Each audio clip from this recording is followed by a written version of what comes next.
Kami mendoakan Ustaz semoga selalu mendapatkan keberkahan dalam hidup. Amin. Kami mau menanyakan tentang adanya upaya pergeseran masjid dengan alasan kepentingan bisnis. Bagaimana perihal tersebut Pak Ustaz?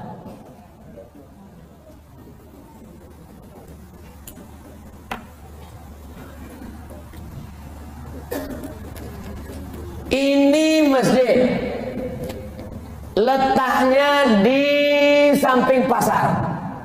Nama kotanya Kufah. Kufah itu di Irak. Kalau dipertahankan masjid di sini, maka orang tak bisa sholat ramai-ramai dan mengganggu pasar waktu itu.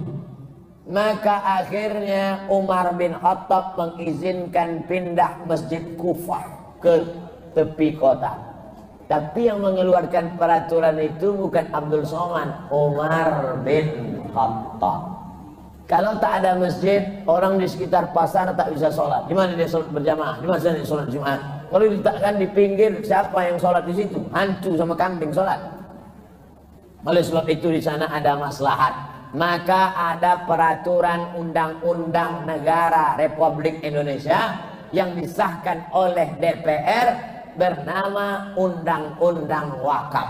Tidak boleh menggeser wakaf ke tempat yang lebih rendah, tak boleh menggantikan wakaf. Itu semua sudah diatur, ada namanya Undang-Undang Wakaf. Cari di internet, Google Undang-Undang Wakaf PDF, enter, nanti nampak di situ. Jangan sembarangan dengan wakaf.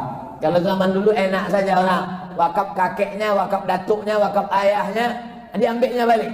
Zaman sekarang tak bisa. Sudah diserahkan namanya akta ikrar wakaf. Bapak ibu yang menerima wakaf, yang memberi wakaf, pertama urus ke BPN, Badan Pertanahan Nasional, bahwa itu tidak ada tumpang tindih surat. Setelah dapat surat dari BPN, bawa ke kantor KUA, akta ikrar wakaf, penyerahan dari yang berwakaf kepada yang menerima wakaf, ada ijab dan kabul. Setelah dapat, kalau ahli waris meminta balik atau menggeser atau tukar guling atau tukar bantal atau mau dialihkan, maka mesti melalui pengadilan dengan bertanya kepada para ulama. Itu zaman sekarang kebijakan sudah diatur negara supaya wakaf ini tidak bermasalah. Mudah-mudahan kita termasuk orang yang tidak main-main dengan wakaf, insyaallah. Amin.